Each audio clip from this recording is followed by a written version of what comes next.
मोहन एक साधारण युवक था जिसकी जिंदगी में कई कठिनाइयां थीं। वह एक साधारण नौकरी करता था, लेकिन उसकी सोच और आदतें उसे आगे बढ़ने नहीं दे रही थीं। मोहन को अक्सर क्रोध आ जाता था। वह छोटी छोटी बातों पर चिड़चिड़ा हो जाता था। उसकी आलस्य की आदत ने उसे बहुत पीछे छोड़ दिया था। उसके पास अच्छे अवसर थे, लेकिन वह उनका सही उपयोग नहीं कर पा रहा था। मोहन के दोस्तों ने कई बार उसे समझाने की कोशिश की, लेकिन उसकी नकारात्मक मानसिकता के कारण वह उन्हें सुन नहीं पाता था। उसकी सोच यह थी कि दुनिया उसके खिलाफ है और उसकी समस्याओं का हल उसके बस में नहीं है। उसके भीतर की निराशा उसे अंदर से खा रही थी। एक दिन मोहन को एक वृद्ध व्यक्ति ने एक बुद्ध आश्रम जाने की सलाह दी। उसने कहा, तुम्हारी समस्याओं का हल तुम्हारे ही भीतर छिपा है। वहां जाकर तुम अपने सवालों के जवाब पा सकते हो। मोहन ने थोड़ी हिचकिचाहट के बाद आश्रम जाने का निर्णय लिया। जब वह वहां पहुंचा तो उसने देखा कि वहां का वातावरण शांत और सुकून भरा था। वहां रहने वाले सभी भिक्षु ध्यान और मानसिक शांति पर ध्यान केंद्रित कर रहे थे। मोहन ने आश्रम में बुद्ध भिक्षु से मुलाकात की और उन्हें अपनी समस्याओं के बारे में बताया। भिक्षु ने उसे धैर्यपूर्वक सुना और फिर मुस्कुराते हुए कहा, तुम्हारे जीवन की कठिनाइयों का कारण तुम्हारे बाहर नहीं, बल्कि तुम्हारे भीतर है। तुम अपनी आदतों के गुलाम बन गए हो। अगर तुम इन्हें बदल सको तो तुम्हारा जीवन भी बदल सकता है। भिक्षु ने मोहन से कहा, आदतें हमें जकड़ लेती हैं और हम इन्हें अपनी पहचान मान लेते हैं, लेकिन सच्चाई यह है कि आदतें बदल सकती हैं। समस्या तब शुरू होती है जब हम यह मान लेते हैं कि हमारी आदतें स्थायी हैं। मोहन ने सोचा, मुझे क्या बदलना चाहिए? उसे लगा कि वह हमेशा आलसी रहता है और अपने कार्यों को टालता है।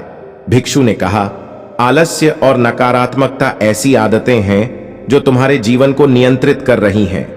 इन्हें बदलने के लिए तुम्हें ध्यान और अनुशासन की आवश्यकता है। भिक्षु ने मोहन को बुद्ध की कुछ महत्वपूर्ण शिक्षाओं के बारे में बताया।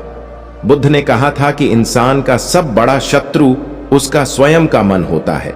जब हम अपने मन को नियंत्रित करना सीख जाते हैं, तभी हम जीवन में सच्ची शांति और सफलता प्राप्त कर सकते हैं। बुद्ध की ये शिक्षा मोहन के मन में गहराई से बैठ गई। भिक्षु ने मोहन को ध्यान की तकनीक सिखाई और उसे बताया कि ध्यान के माध्यम से वह अपने विचारों और आदतों को बदल सकता है। मोहन ने इस पर गंभीरता से विचार किया और निर्णय लिया कि वह ध्यान का अभ्यास करेगा और अपने जीवन में बदलाव लाने का प्रयास करेगा। मोहन ने आश्रम में ही रहकर ध्यान का अभ्यास शुरू किया। शुरुआत में उसे कई कठिनाइयों का सामना करना पड़ा। ध्यान में बैठने पर उसके मन में अनेक विचार आते। उसे अतीत की बातें याद आती और वह विचलित हो जाता।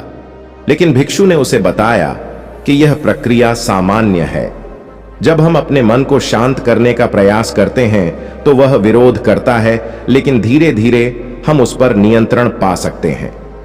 ध्यान के साथ साथ मोहन ने अपने दैनिक जीवन में भी अनुशासन का पालन करना शुरू किया। उसने आलस्य को त्याग कर अपने कामों को समय पर पूरा करना शुरू किया। उसने यह भी ध्यान दिया कि उसे क्रोध कब आता है और उसने इसे नियंत्रित करने के लिए शांत रहने का अभ्यास किया। धीरे धीरे मोहन की आदतें बदलने लगीं। वह पहले से ज्यादा अनुशासित और शांत हो गया था। उसके जीवन में सकारात्मक बदलाव आने लगे। अब वह हर काम को पूरी जिम्मेदारी और समर्पण के साथ करता था। कुछ महीनों के अभ्यास के बाद मोहन के जीवन में एक बड़ा बदलाव आया। उसने महसूस किया कि अब वह छोटी छोटी बातों पर परेशान नहीं होता। उसकी सोच अधिक स्पष्ट और सकारात्मक हो गई थी।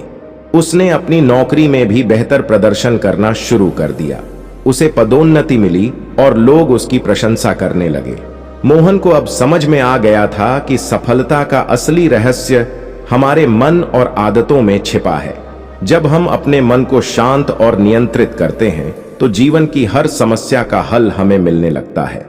मोहन ने जब आश्रम छोड़ने का निर्णय लिया तो उसने भिक्षु से आशीर्वाद लिया। भिक्षु ने उसे अंतिम बार बुद्ध की एक महत्वपूर्ण शिक्षा दी। जो व्यक्ति अपने मन पर नियंत्रण पा लेता है वह संसार का सबसे महान विजेता है।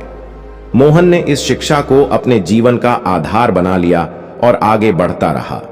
उसने अपने जीवन में सफलता प्राप्त की, लेकिन उसने कभी भी ध्यान और अनुशासन को नहीं छोड़ा। उसे अब यह अच्छी तरह से समझ में आ गया था कि आदतों की शक्ति कितनी महत्वपूर्ण होती है, और यह कि जो व्यक्ति अपने दिमाग से नकारात्मकता को निकाल देता है वही सच्चे अर्थों में सफल हो सकता है। बुद्ध शिक्षा का एक और महत्वपूर्ण पहलू यह है कि हमें अपने जीवन में संतुलन बनाए रखना चाहिए। सिर्फ भौतिक सफलता ही जीवन का उद्देश्य नहीं है। सच्ची सफलता तब होती है जब हम मानसिक और आत्मिक रूप से भी समृद्ध हों। मोहन ने इस संतुलन को भी समझा और उसने भौतिक सफलता के साथ साथ अपने भीतर की शांति को भी प्राथमिकता दी। अब मोहन का जीवन पूरी तरह से बदल चुका था। उसने न केवल अपनी आदतों को बदला बल्कि अपने जीवन की दिशा भी बदल दी। अब वह सफलता और शांति दोनों का अनुभव कर रहा था।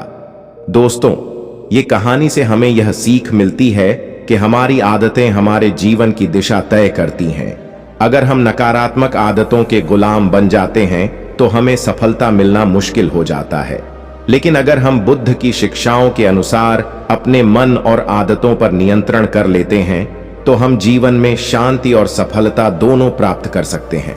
सफल वही बनेगा जो अपने दिमाग से नकारात्मकता, आलस्य, क्रोध और चिंता को निकाल देगा। आदतों की शक्ति को पहचानें और उन्हें सही दिशा में बदलें, क्योंकि यही जीवन में सफलता और सुख का असली मार्ग है। तो दोस्तों, उम्मीद करता हूं कि आपको यह कहानी वीडियो पसंद आई होगी ऐसी। और कहानी वीडियो पाने के लिए हमारे चैनल हम ज्ञानी बुद्धा को सब्सक्राइब करें और वीडियो को अपने दोस्तों के साथ शेयर करें। मिलते हैं फिर किसी नई कहानी वीडियो के साथ। तब तक अपना ख्याल रखें। नमो बुद्धाय।